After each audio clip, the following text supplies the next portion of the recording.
Sona ng Pangulo. Sona ng Pangulo 2025. Ang ika-4 na yugto. The RMN News Special Coverage. Idol Mark Espinosa. Ulat sa bayan ni Pangulong Ferdinand R. Marcos Jr. Sona ng Pangulo. Sona ng Pangulo 2025. Ang ika-4 na yugto. The RMN News Special Coverage. Idol, ngayong oras naman po na ito, ang makakasama po natin ay ang presidente po ng Subic Commercial Fishing Association Incorporated. Walang iba kundi si Sir Fausto Alpay. Pabati mo na po natin. Sir Fausto, kamusta po? Magandang umaga po sa inyo. Magandang umaga rin, Sir Mark. Opo, kamusta po ang naging lagay po ng mga ano po natin, kasamahan po natin, kayo po mismo nung kasagsagan po ng bagyo, Sir Fausto? Ay napakahirap, Sir Mark, ang kalagayan ng katulad ko maing isda, lalo kung gantong masama ang panahon. Mhm. Talaga pong ang mga maing isda kagaya namin ay pag wala kang, sabi nga, may kasabihan nga tayo na pag wala kang inipon, wala kang sinuksok, wala kang titingalain. Correct. Kaya yan po naman talaga, Sir Mark, ang buhay ng maing isda. Opo. So, yung pong mga kasamahan din po ninyo, hindi po nakapalaot, papaano po yan? Ay kanya-kanya pong diskarte rin ng mga tao. Mhm. Yun po, kung ano na lang po ang pwedeng ikabuhay, yun na lang po ang kanilang ginagawa. Katulad ko po na owner ng isang malaking bangka, Mhm. ay napipilitan pong mangutang kung saan-saan para lang po sila ay mamatulungan at hindi naman po pwedeng pabayaan yung mga tao dahil wala po naman silang ibang pupuntahan kundi sa akin. Opo. Ginagawa po ng paraan. Mhm.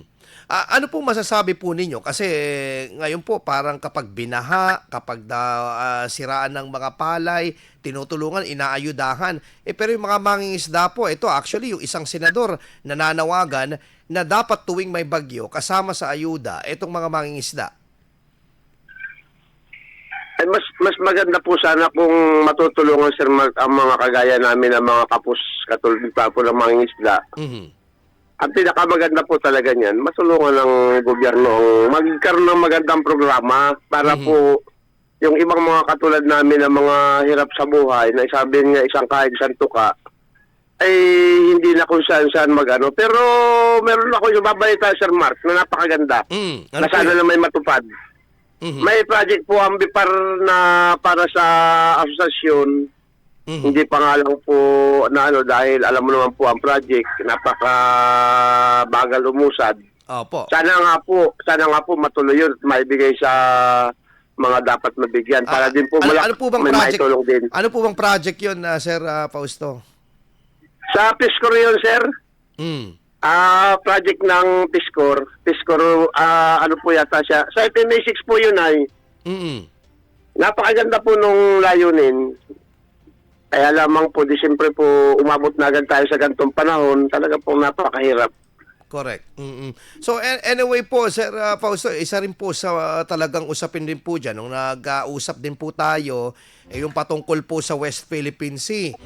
Kamusta na po ba ito pong ano po natin po, ito pong pagpapalaot po natin po dyan, as totally ngayon po ba talaga wala na, hindi na kayo nakakapunta po dyan, particularly in Bajo de Masinloc nung maganda-ganda pa ang panahon? Ay, tama sinabi mo, Sir Mark. Talaga, kung ano yung na-interview mo sa akin noon, hanggang ngayon, ganun pa rin. Mhm. Mas lalo pa sila lumapit dito sa atin dahil nato na sila sa mga 60, 80 miles. Nako, sobrang lapit po talaga. So, ito po ba, Sir Fausto, hindi po ba kayo nawawalan ng pag-asa na darating po ang panahon na maresolba po ito ng ating gobyerno? Lalo po ngayon, ito pong usapin po na ito is talagang apektado na po yung pangkabuhayan po ninyo. Ay, sa akin naman, Sir Mark Paganaw, siguro kung magkakaroon na ng magandang dialogo ang gobyerno at saka ang China, Mhm.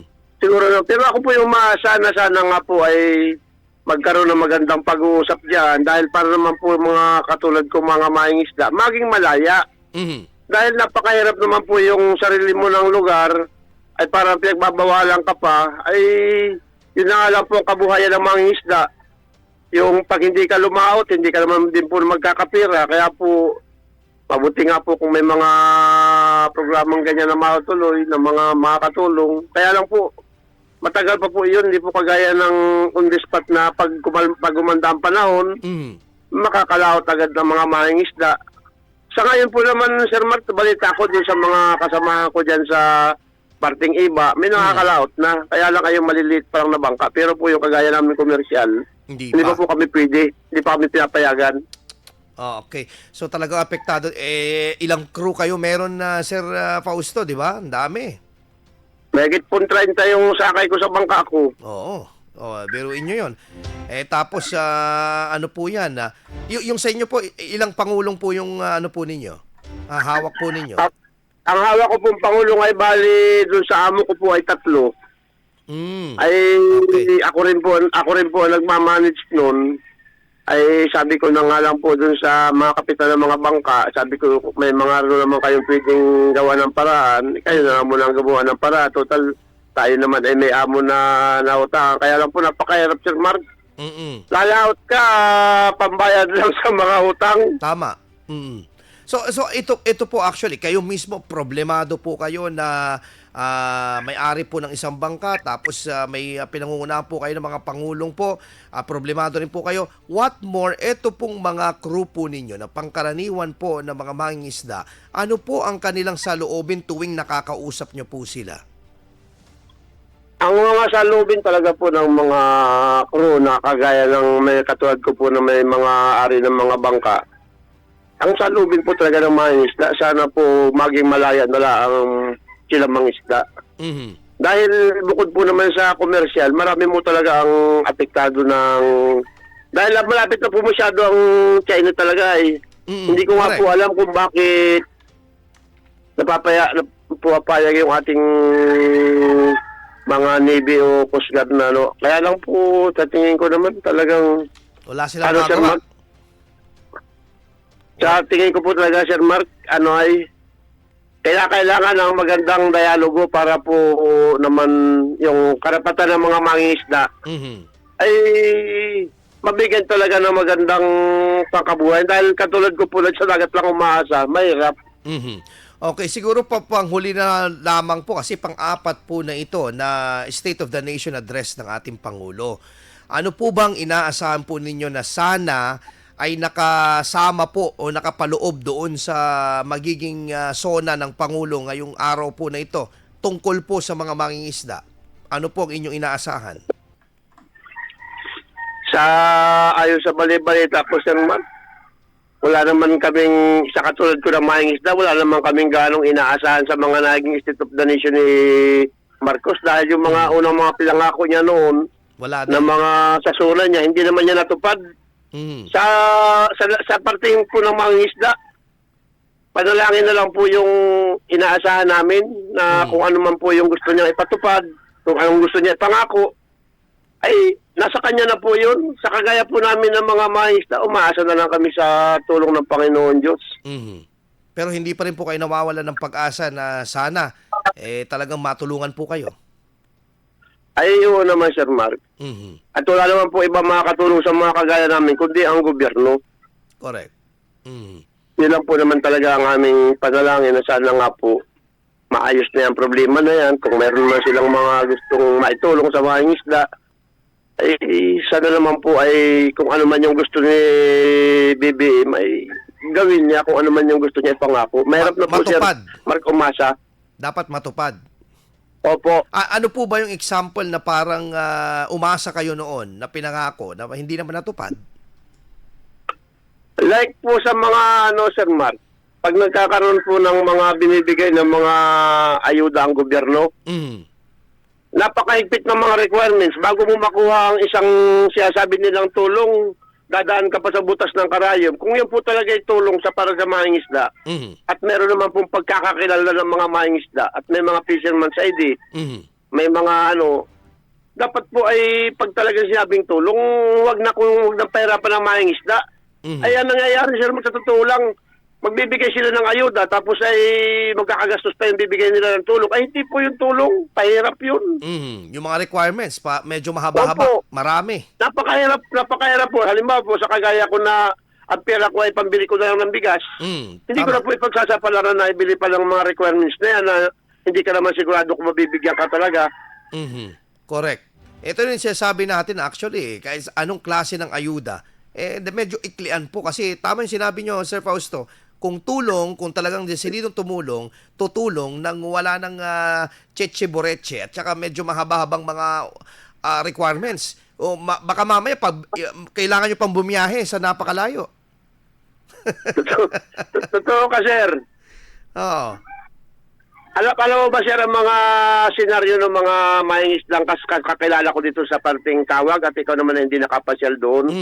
Yung baybayin po ngayon simula dyan sa Subic papunta doon sa kabila pa ng Anjin. Halimbawa, mga taga roon ng mga beneficiaries, ay bago sila dumating sa bayan, ay talagang sila magkakagastos. Hindi po kagaya naming mga nasa bayan na ay di maglalakad na lang. Ayun pong iba talaga, sasakay pa sila ng bangka para lamang, tapos pagdating naman doon, hindi naman sila makakakuha, ay di naging kawa-awa lang po yung mga mangisda. Sana yung gobyerno nang pumunta doon sa lugar nila. Opo. Malayo pala eh. Ay, nako po. So anyway, dito po, medyo parang nakakaano naman yung nasabi po ninyo na umaasa na lang kayo sa panalangin. At sana, medyo mabigyan po ng kaliwanagan itong ating Pangulo na kung ano yung gusto niyang gawin para sa mga isda, matupad talaga. Sana naman, Sir Mark. Opo. Sir Fausto Alpay, presidente po ng Subic Commercial Fishing Association Incorporated. Maraming salamat, sir, at ingat po kayo. At sana sa susunod na araw, medyo maganda na po yung panahon, makalaot na po kayo ng mga kasama Opo. po ninyo. Salamat, sir. Good morning. Magandang umaga din. At maraming salamat din, Sir Mark. Thank you po. Kita-kits po Sa tayo. oras na binigay mo sa akin. Yes, sir. Kita-kits po. Sige po. Opo. Sir Fausto Alpay, ang presidente po ng Subic Commercial Fishing Association Incorporated.